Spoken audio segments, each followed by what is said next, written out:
online, it looks like, and then we've got about 4 or 5 of us here in the room, and there may be some folks joining, but in the essence of time, let's go ahead and get started. So Alan, you want to kick us off?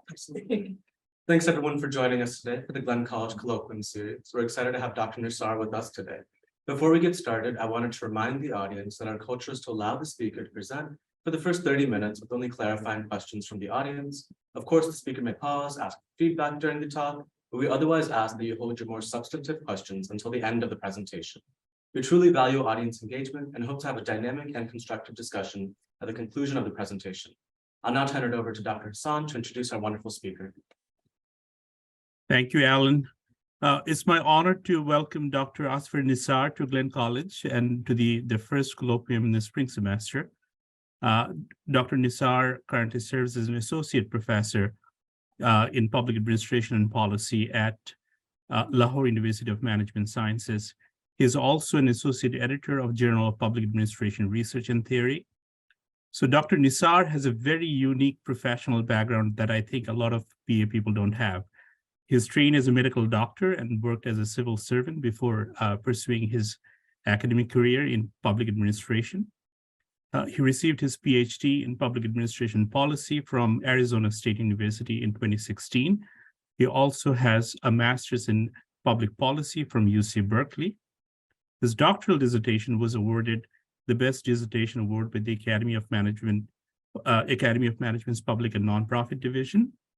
Dr. Nisar's current research focuses on administrative burden, policy implementation, decolonization of governance, and gender and social equity. He is a prolific PA scholar who primarily relies on ethnographic research method. His first book, Governing Thirdness, was recently published by the Cambridge University Press. He has also published in top PA journals, including Journal of Public Administration Research and Theory, as well as in Gender and Society. So I know Azfar is very late in Lahore right now. So without any further delay, I hand over the mic to you and thank you for making time to share your research with all of us.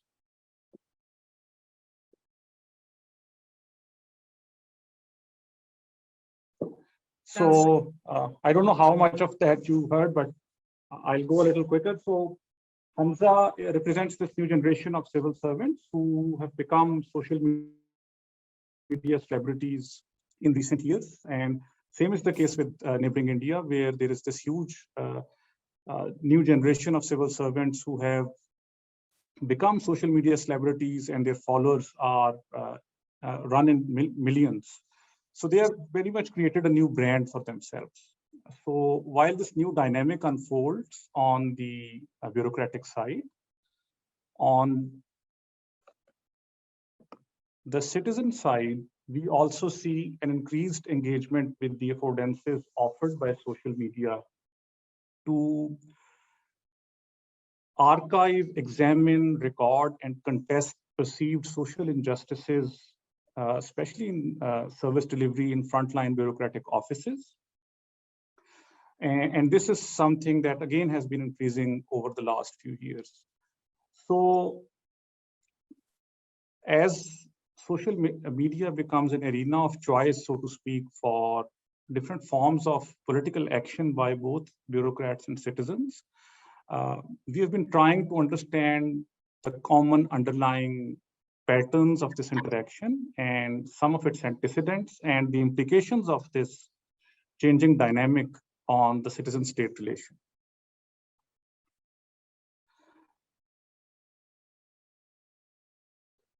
And our fundamental argument is that increasingly, instead of public politics, a different form of political action known as private politics is becoming the central thread or the central focus of political action, both by bureaucrats as well as citizens.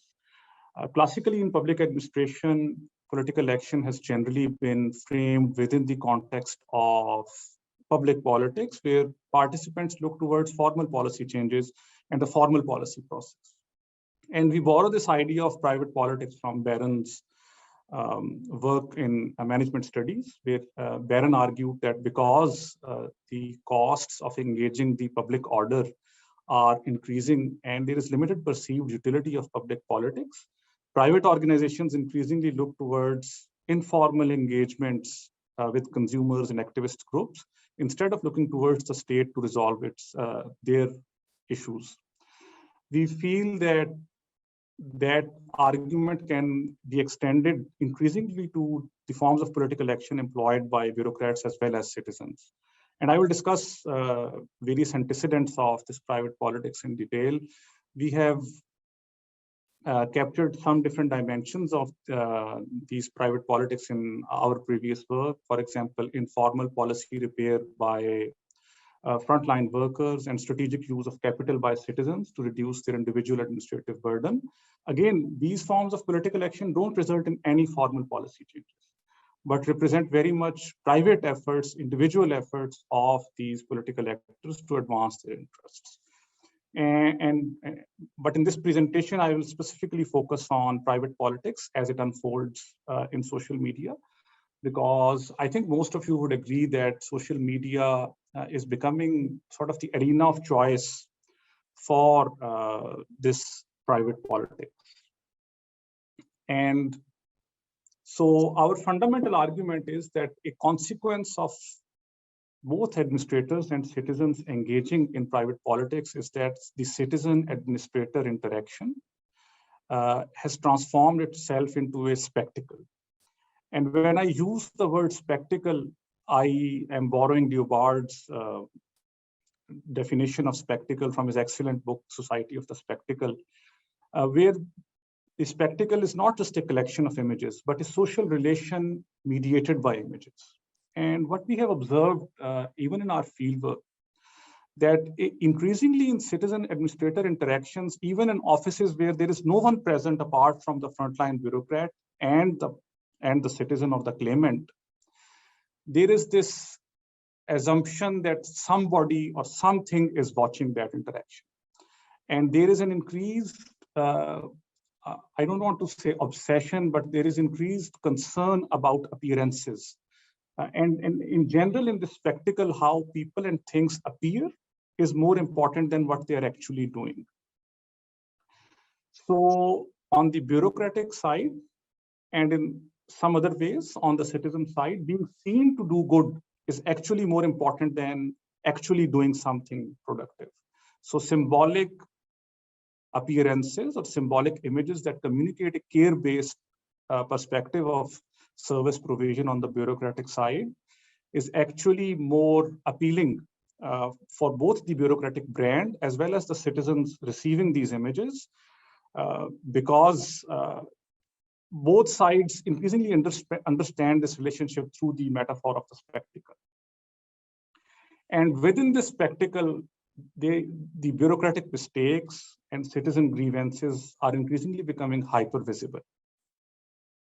Increasingly, bureaucrats can only make mistakes. So I'll come back to the implications of the spectacle and private politics, but I'll just take a step back to discuss some of the antecedents for why these transitions are happening, why people are increasingly looking away from public politics and engaging in private politics. The first and perhaps the most obvious antecedent is dissatisfaction of public politics. I can certainly speak for my country, but I think it is true for many, many other countries that there is increasing lack of trust in the state. And that is something that has been consistently going on for many years now. Increasingly common people, and that includes civil servants, do not really think that they can change status quo or fundamental governance issues through public politics. And there is a great sense of powerlessness that citizens and bureaucrats experience when it comes to public politics. So while this dissatisfaction is increasingly resulting in decreased relevance of public politics is also becoming irrelevant because of this long trend of privatization and outsourcing. And in many, many countries, the state has actually now moved to the shadows, so to speak, by creating this payer provider split. And increasingly, questions of policy implementation are shifted to private service providers or contractual employees with precarious jobs. And the fundamental governance questions are increasingly out of the political debate. And another dynamic that is sort of accelerating this dissatisfaction from public politics is what we call the need for speed. In an era where the TikTok mind and the scrollable social media interface dominates the citizens' mind, and citizens can expect this instantaneous response through e-governance platforms, and people engage in 140 characters politics. Time as a factor of social life is constricting. Elections that are fought over multi-issue politics after 4 or 5 years, depending upon your country, are increasingly irrelevant and unsatisfactory, irrespective of their outcomes. Even formal policy feedback mechanisms or complaint mechanisms are, and even if your complaints are successful, the time costs, which often run in multiple weeks or months, are perceived as a loss by citizens. So this need for instant gratification is fundamentally changing the citizen-administrator relation. And we feel that this dimension of time has not really been captured very well in previous scholarship. On the citizen side, there has been this long-term change towards privatized responsibility that has been noted for quite some time in broader social theory.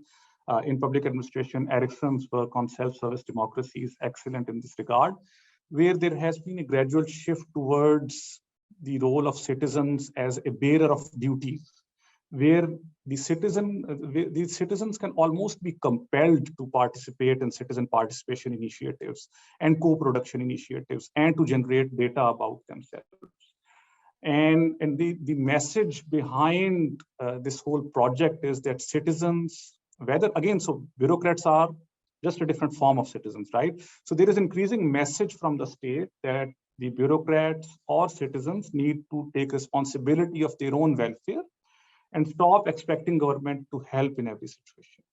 And the fundamental message behind all this is to treat the self as a project, where the ultimate criteria or yardstick through which we measure our worth is whether we have succeeded as a project in which we are investing all the time. Even if we sort of introspect around this room, I think most of us consider ourselves as an unfinished project. And as a project in which we are investing all the time, because there is this assumption that we are responsible for this project, and that failure is somehow our own responsibility, irrespective of how the fundamental governance dynamics and society support us.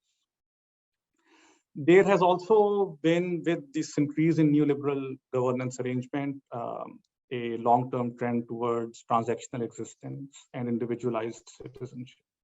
I think we already live in a society of competing atoms, and that has increasingly been preventing emergence of long-term political coalitions over larger policy issues.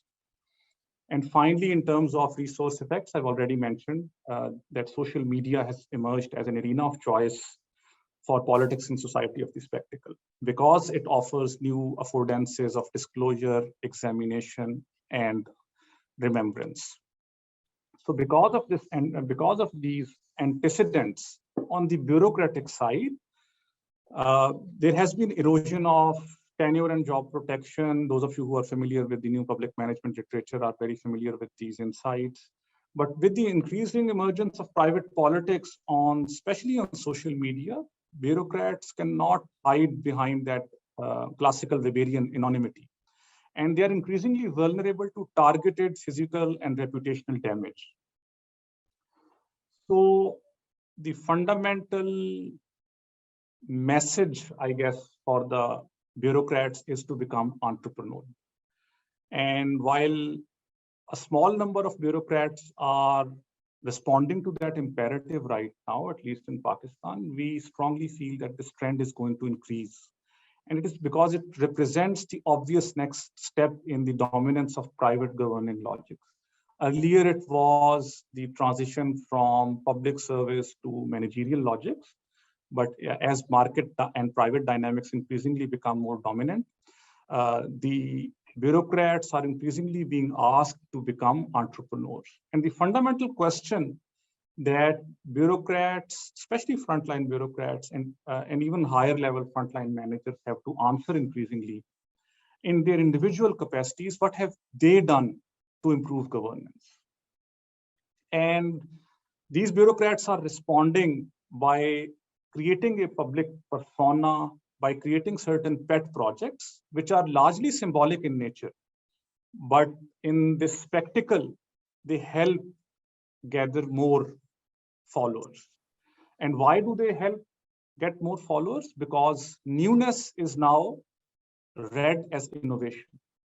Anything, irrespective of whether it actually changes service delivery or not, as long as it is received as doing symbolic good or received as something new, is considered innovation. And because of that, a lot of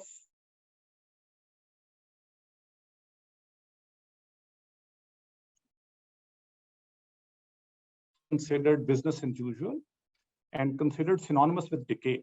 So if you want to build a brand, if you want to increase your followers, you are on the lookout for, you have to provide your followers increasingly with new images that communicate to them a sense of responsiveness and continuous presence and concern about citizen grievances.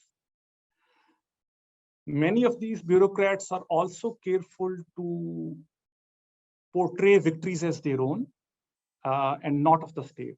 And the underlying message, for example, if you look at the last tweet at the bottom of the screen, people now think that governance problems can be solved by individual bureaucrats without any systematic governance changes.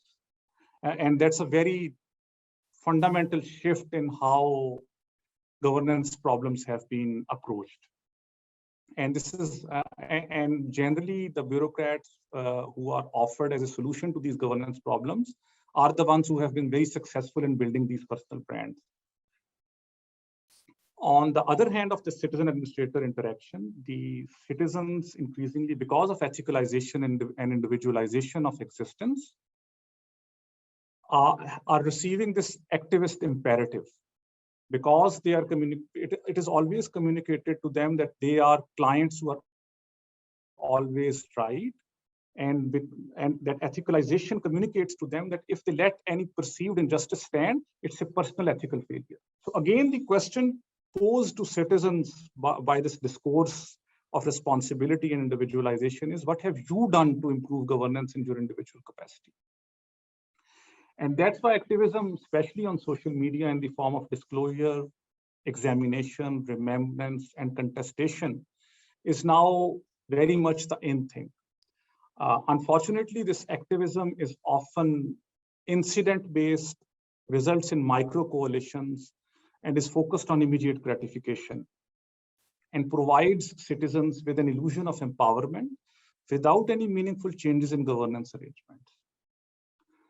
So just to recap, because of multiple social dynamics, private citizens and bureaucrats are increasingly engaging in private politics and shying away from consolidated long-term public politics. On the bureaucratic side, this is primarily taking place in the form of entrepreneurial civil servants. And on the citizen side, in the form of the idea of activist citizens. And this has transformed this interaction, as I mentioned earlier, into the spectacle. And in the spectacle, what we generally see through these images is the image of a care-based service. So a common thread we are finding in many of these social media celebrity bureaucrats is the presentation of bureaucratic service and public service as a care-based service. So a lot of these images focused on care. They reinforce the idea that private politics works because they are associated with citizen empowerment. But so those of you who have read Foucault would always know that whenever you see something, you also don't see other things.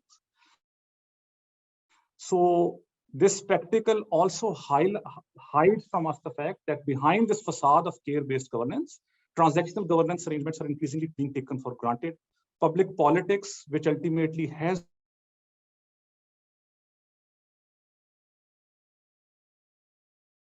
seen as irrelevant, boring, or uninteresting.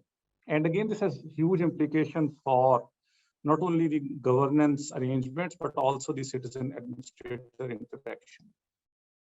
This I've already mentioned.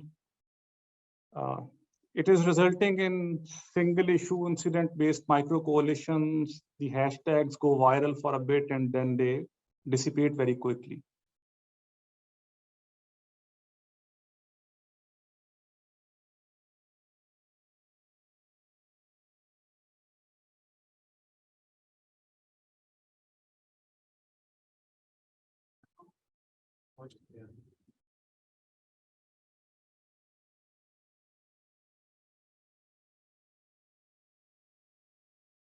Dr. Nisar, sorry, you cut out right at the end. Did your presentation end and are you waiting for questions now or are you just putting it back up? Sorry, my internet is acting up today. So I'll try to, can you hear me? Yes. Yes. Okay, so I'll try to quickly wrap up my presentation because I don't know how long the internet will last. So as I was mentioning, this spectacle is increasingly shifting fundamental questions of governance and inequity to the background. Importantly, this is resulting in a fundamental reorientation of bureaucratic identity. I think one of the most important theoretical tasks of public administration scholars these days is to reimagine a theory of bureaucratic identity. We are far, far away from days of the Weberian anonymous bureaucrat. And I don't think there has been a good work that kind of integrates these fundamental changes and how different the identity of a contemporary bureaucrat is and how different it is going to be moving forward as bureaucrats start becoming celebrities. Interestingly, in many countries, China, for example, government is actually encouraging this private politics and is actually using this to monitor local government arrangements and is encouraging citizens to point out bureaucrats who do not deliver these services. Because these unjust governments find it very easy to make these bureaucrats scapegoats for failures in service delivery, who are often very quickly transferred or made an example of if there is this activism against them on social media. So it is allowing these unjust governments again to shift their responsibility to these precarious frontline bureaucrats. And the only insurance available to these bureaucrats is to actually build these public personas and brand to sort of prevent themselves from this reputational damage. This is also resulting in increasing contentious politics and violence around citizen administrator interactions because everyone is concerned with how this interaction is going to be viewed by others. And citizens are increasingly reluctant to appear helpless and to appear not to be doing anything when they feel that the administrators are causing any injustice. One last important point is, so private politics has always been going on in developing countries, and people have always looked outside the formal policy process to find these alternative arrangements to advance their interests. But this was always something that only elites could do. With the affordances offered by social media, there has been increased democratization of private politics, since now even common people who have access to internet can engage in this form of political action. And anyone has the potential of going viral if they have the right image. These are some of the emerging theoretical puzzles that we are thinking about. One is about documenting and theorizing different strategies of private politics. As I mentioned, social media and social media-based private politics is just one facet of this emerging form of political action. A lot of it is taking place in real life as well.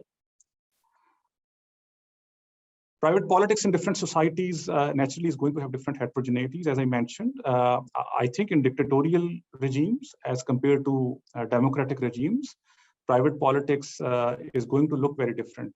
Because in dictatorial regimes, states are definitely encouraging private politics.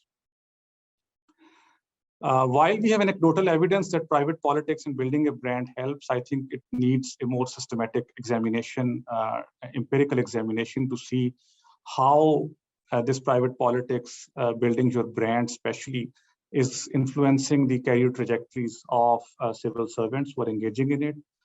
Understanding the relationship between public and private politics, how private politics intersects with public politics and the agendas that are important in public politics is again something I think that's worth exploring.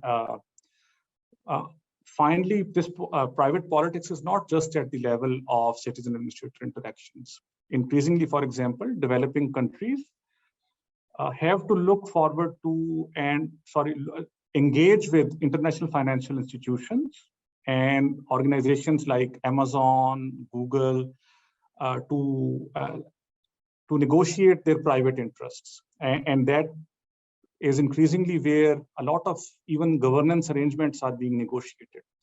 And that has no visibility in public politics or electoral politics. What are these different levels of private politics and how do they differ?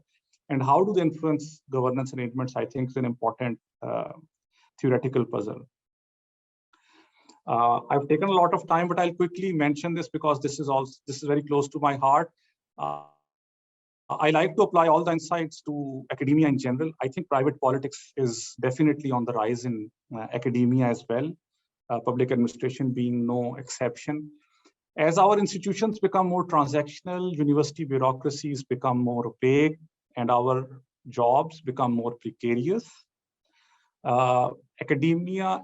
Academics are increasingly competing atoms who are fighting private battles, as they increasingly feel powerless in their own institutions to change anything. And one consequence of these private battles is that scholarship and inclusion have emerged as a spectacle. Now, it doesn't matter as much what you write. It doesn't matter even as much what the quality of your scholarship is if you are successful in building a personal brand along the same lines as I mentioned earlier. And I feel apprehensive that this is going to actually change our research agendas moving forward as well. People are going to increasingly be concerned about what gets more followers or likes or retweets. And that's going to determine how people who are conscious about their research brand are going to market their research. Similar is the case with inclusion, where I think all of you will probably agree that inclusion, and I've realized that actually once I started engaging on the editorial side of academia, how inclusion is also very much a spectacle. A lot of voices are there to be seen and not to be heard. And inclusion of identities, we are getting very good at, but inclusion of alternative research agendas is something that is not on the priority list of a lot of gatekeepers of the discipline. And I can offer many examples of how this private politics unfolds and determines the kind of scholarship that gets increasingly published, especially in public administration. But I feel that this is again something that not gets talked about a lot, but is becoming more and more important. I don't think I'll bore you with this last slide. So thank you very much, and apologies for the frequent disconnection. Thank you. Thank you, Dr. Nisar. Thanks, Doctor. Let's open it up for some questions. We did have one in the chat. I'll just read it out. A question for after the talk. If a just society, broadly defined, is the goal, what are the implications of these trends? More specifically, do these shifts in appreciation for the formal policy process, for the need for speed and micro-coalitions, enhance and expedite justice, or do they compromise long-term sustainable changes? So I really think that this trend is resulting in institutionalized power interests and elites being able to sort of shift fundamental questions about governance off the table. Increasingly, citizens engaged in this spectacle are primarily concerned about short-term victories and victories that, again, sound good in the spectacle. A lot of long-term politics is frankly considered boring by a lot of people. So in the written version of this paper, I just discuss in detail. So if you have a grievance from a frontline worker, and the only way for you to do something about it is to vote after 4 years, you're not going to be satisfied with that. So you want immediate emotion-based gratification. And I don't think that ever results in long-term sustainable change. So I really think that fundamental questions of governance are not going to be addressed by private politics, but I do think that it is going to become increasingly more important, because a lot of common people, if you talk to them, they are not interested in public politics anymore. They just see that as a game of musical chairs, and that's a privilege for a select section of society, and it's not relevant to their interests.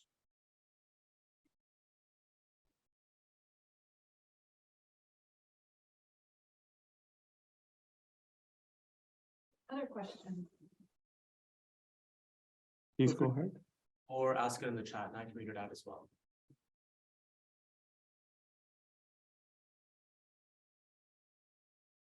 Dr. Nisar, I'd love to hear a little bit about some of the research projects that you're planning related to this. So you talk about some of the different things that we could do, unanswered questions, and I'm curious which ones you're thinking of taking on first and how you might be doing that. So the first thing that we are doing right now is to examine the Twitter feeds and Twitter accounts of the top 10 celebrity bureaucrats in Pakistan. So one interesting thing we have found out is how different forms of social media are used by individual bureaucrats. So while Twitter is used primarily to communicate achievements and images about service, Instagram is primarily used to advance the personal brand. It's primarily focused on presenting a certain lifestyle. So understanding how these images differ across different social media platforms, and how these bureaucrats are tackling a lot of resistance as well. So whenever you become a brand, you also are going to face a lot of backlash by people who have grievances from you. So Hamza, whose example I gave at the start, has also faced a lot of backlash by people who thought that he was becoming unduly popular and he was merely doing symbolic service. So it's very much a double-edged sword to become a celebrity. So we also plan to interview these bureaucrats to understand their thought process behind this decision to become a brand, and how they think it has influenced their careers. And in terms of writing projects, I honestly don't write a lot anymore. I have, for a variety of reasons, been becoming disillusioned with published journal articles, and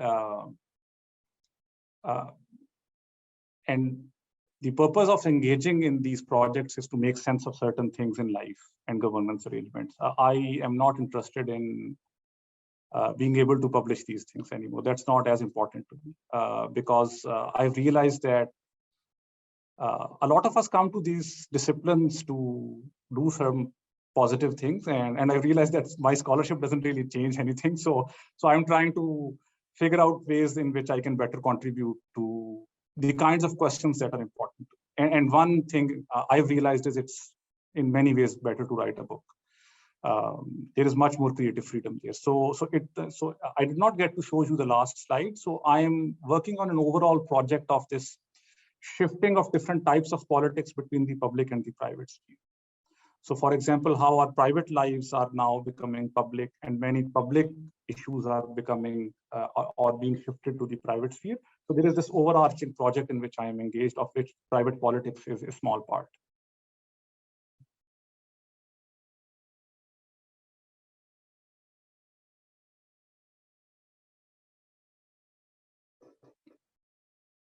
Oh, the question, yeah. I can read it out. It's in the chat. Given that institutional trust is known to correlate strongly with the success of public politics, the decline of trust is what explains the occurrence of private politics. Should we assume that variance in trust also predicts the strength of this process of privatization?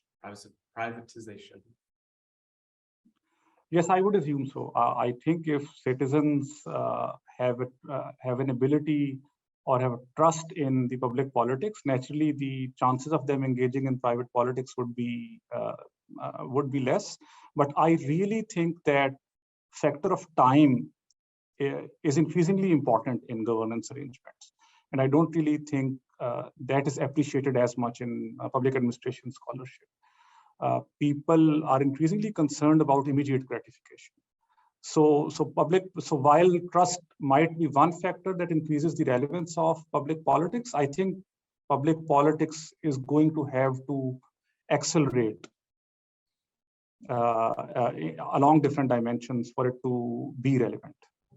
Plus, I think it's important that whether citizens feel that public politics actually achieves fundamental changes in governance arrangements or not. A lot of people are just tired because they vote and then nothing really changes. So then they are better off engaging in these individual projects.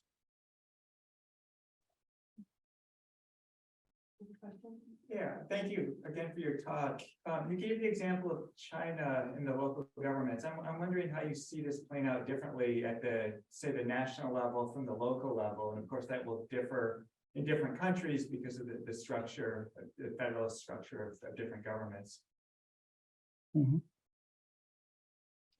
So I think it is easier for middle managers, at least I can speak to my own local context. I think it's much easier for middle managers to become celebrities. It's much more difficult for frontline workers to become celebrities and build these public personas because their jobs are there is just this increasing workload and a very limited ability of really changing anything meaningful. On the other hand, middle managers often have not only time, but also ability to engage in these symbolic acts. Like there is this one supposed innovation that has been going viral in different cities of Pakistan, is making one child a symbolic city administrator for a day. It really achieves nothing, but gains a lot of followers because it sells in the spectacle, right? So these middle managers are often the ones that get to benefit the most. When it comes to the highest level of bureaucratic leadership, the flip side of the coin starts becoming more important because people associate more and more responsibility and failure with them. So it's not as easy for them to become these celebrities. But especially in the case of some of the civil servants in Pakistan that I've seen who were the very first in engaging in these brand building exercises, as they have moved up the ladder of bureaucracy, they have very successfully been able to build their brands even further. So maybe as this new generation rises to the top, I think they might be able to carry forward their brands. But we do see increasing backlash as they start to rise in the bureaucracy because at some point the spectacle has to deliver something as well, right? So because the critics start pointing out that yes, this person has a brand, but what has he done in these last 10 years? So I think middle managers are the ones where the sweet spot, so to speak, for building this brand. I have a quick question. Yeah. So you're talking about building a brand and public administrators that can create a spectacle. So I'm thinking that would exclude me. I don't want to create a spectacle. I don't want to have a brand. How do you think that this notion of branding affects representation in public administration? I think people who don't engage in these brand building exercises in future, whether you are in academia or civil service, are going to be left behind in many, many ways. For example, if you're an academic, yes, you might get 10, but you will largely become irrelevant increasingly to the disciplinary discourse in many ways. And I'm someone who is terrible at building a brand, when I was even in civil service or not. So I don't really have an answer for you. I really think that a certain type of personality is demanded by the times as well, right? So I feel that it's going to become a part of, it's already a part of informal mentoring, by the way, in academia. A lot of successful brand-based scholars advise their students to build their brand from the start and to have the social media visibility. And I feel it's going to become only more and more relevant. And people like my advisor left academia because he became disillusioned like me and started engaging in music. So I think that different people will find different solutions for themselves. But the successful people are going to be the ones that build their brands, with few exceptions, I'm sure.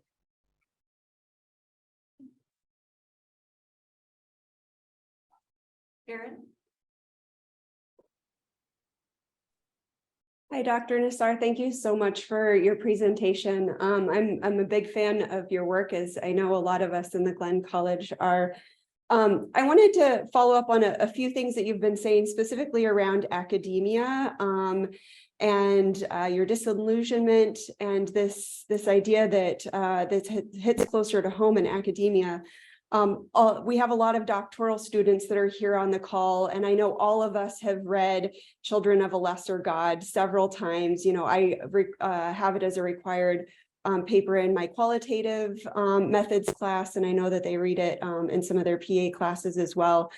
And I'm just interested to hear more about your experiences and what made you disillusioned about the publishing process. And as a qualitative scholar, interested in hearing, there's a quite extensive online supplement to your methodology for that J-part paper. I'm interested in being able to convey to some of our students some of the choices that you made methodologically along the way and how reviewers might have influenced that.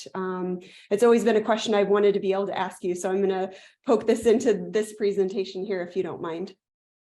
Sure.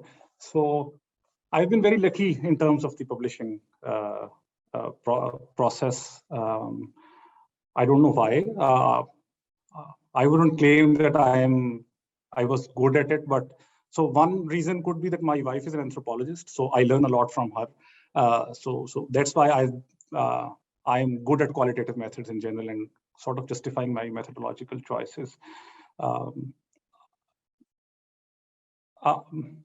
I'm not really a good person, I realized, to be talking to doctoral students. So I really think, I don't know how many of you know my advisor was Tom Catlaw, who was the president of Public Administration Theory Network and influenced a lot of my early work. Interestingly, I never wrote anything with him. So one reason for my disillusionment, at least, is that public administration continues to have a very functional orientation. And there is this underlying assumption that the state ultimately works for the people. And from where I come, that is simply not true. People don't associate that assumption with the state, and agendas like public service motivation and a lot of functional literature is just not relevant. Instead, ideas like resigned satisfaction and many others are perhaps more relevant. And what I realized is that people from the periphery, geographical periphery, don't get to set the agendas. So my work will very immediately be published if I work on administrative burden, if I work on questions that scholars based in the West are already working on. And I have to frame my work in that. But if I write a paper that makes a fundamentally different argument about the kinds of directions that we want to move in, I have a very different experience. So if it's very easy for me to continue to be published in PAR and J-part. I've already multiple publications there. If I continue to work on certain research questions, but and that's where private politics comes in. So when I became an editor, I realized that the way editors do it, all of whom are great people, by the way, and want to create an inclusive discipline, what they do is that they get to hide behind the fact that your article was rejected by the reviewers. And the individual reviewers and who the paper gets sent to and the yardsticks they use to analyze papers that pursue different agendas is very different. And the authors are very much engaged in these individual battles when it comes to pursuing these alternative agendas. And there is already this divide in public administration. So any critical paper is going to go to ATP, for example, Administrative Theory and Praxis. And there are a couple of other papers. You, until recently, had no hope of publishing in journals like JPART. And you still are going to be very lucky. A lot of my colleagues here in South Asia say that I was the first one who broke this curse that no one got published in JPART or PAR. And they kind of asked me the same questions that how did you get in, and kind of opened the door. So I was just lucky. I won't claim that I did anything special there. But I really think that we do have a problem in public administration that some people are just obsessed with a particular image, a functional image of public administration. They want to see bureaucrats doing good, even if even the bureaucrats don't want to be doing good. So I really think that that's part of the problem. But if it is going to change, it's going to be changed by brilliant doctoral students. So if I can publish some valuable things, I'm sure we have better doctoral students sitting in the room. And if they pursue better research agendas, I'm sure they can change the direction. Things always change by individuals doing what they think is right.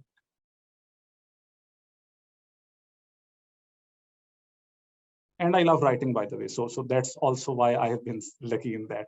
So I draw power and energy from writing. It's not a chore for me.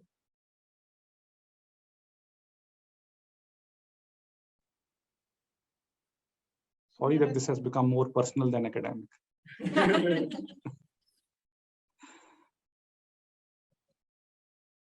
questions or thoughts? Jill? Yeah, thank you so much. This has been really thought-provoking. And just to carry on from the conversation that you started earlier about turning to perhaps books as a way to influence conversation, what are some other avenues that you've thought about as far as making the kind of impact that you want?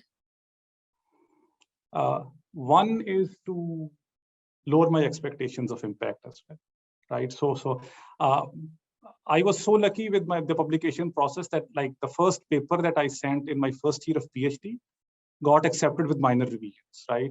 And I remember having a conversation in the second year that nothing really changed after I published a paper, right? So as a student, you really feel that something is going to change, and you realize that millions of papers have been published and millions will be published later on, and very few really make a difference, right? So one thing that I've changed is to be really thoughtful about the work I do. I am tenured in the university I'm working in, so I really do not want to publish anymore just for the sake of it. So and I really think that that's an important choice that academics have to make at a certain point. It has to be something beyond a publishing game for it to mean something. The second thing is I've always had interdisciplinary interests. So, and I think books allow a more creative freedom to pursue that. Third thing is because of my civil service background, I do have relations with formal bureaucracy. I get to advise the government on certain things formally as well as informally. And finally, I really cannot tell you how much I enjoy teaching. I mean, I always say that I came to academia for research, but I stayed because of the teaching. For someone as pessimistic and cynical as I am, it's a joy to talk to idealists.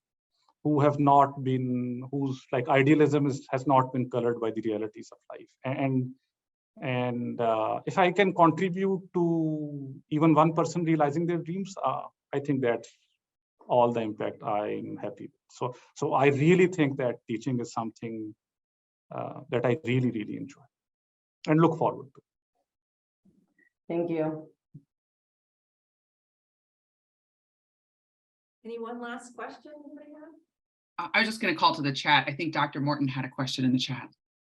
Oh, we already asked that one. Thank you though, Jill. Oh, I'm sorry.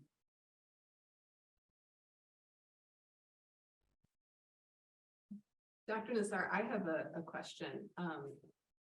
I have been thinking a lot about just the importance of context in what you're studying and how this idea of spectacle really kind of what's acceptable spectacle, what are people going to kind of positively respond to on social media and not would be, I think, really dependent on the local context, the national context. And so just wondering if you could speak a little bit more to that and how you're thinking about that as you're working on this book project and your studies. Because I think that the points that you're making about just how different the context is in a lot of the global South versus the global North, that's a really big one that stands out to me, but also thinking about in the US, just the local context around how people perceived COVID-19, for example, or how people are thinking about critical race theory, or these other things are really going to shape what kinds of persona would appeal, I guess, to Right. local publics. So that's an excellent question. So one distinction is that I already mentioned between innovation and decay, like new things sell, and business as usual will actually decrease the number of your followers. So that is one impact. But the other impact, and I've been thinking about it lately, is how populist politics actually is influencing this spectacle. So especially certain bureaucrats. So we had a populist prime minister who was ousted last year as well. And he was really, really popular at the time and was a former sports star, by the way. So some bureaucrats openly were affiliated sort of with him and were casting themselves as his supporter. And it really worked for them while he was in government. But as soon as he went away, their brand sort of really was adversely impacted. So I really think that it has an important influence. It has an important association with private politics. But going back to your questions about, for example, critical race theory and that, what we have found out is that, so for example, women bureaucrats have to be really careful in the images they portray on social media in Pakistan. They have to navigate this fine balance between independence and boldness that is perceived sort of deviant in society. So they have to find this fine balance where they communicate authority and independence, but not, for the lack of a better word, westernization. So this spectacle is also in many ways governed by social construction. And it's constrained by the kind of dominant discourses that operate within society.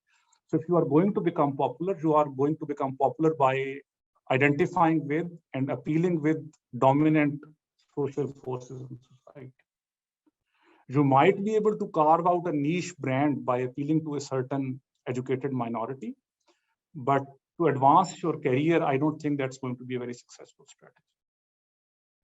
So I absolutely think that local context is going to determine how the spectacle unfolds in different societies. Excellent. Well, thank you, Dr. Nisar. We don't want to keep you up any later, but we really appreciate your thoughtful insights and your thought-provoking comments. Thank you. Thank you. And then I know a few doctoral students will be around to chat with you afterwards. Feel free to stay on the same call, they'll just be here. And to everyone else, thank you so much for coming, and we look forward to your attendance for, I believe, next week's colloquium, which we'll have an announcement out soon. Thank you, everyone. Thank you. Thank you.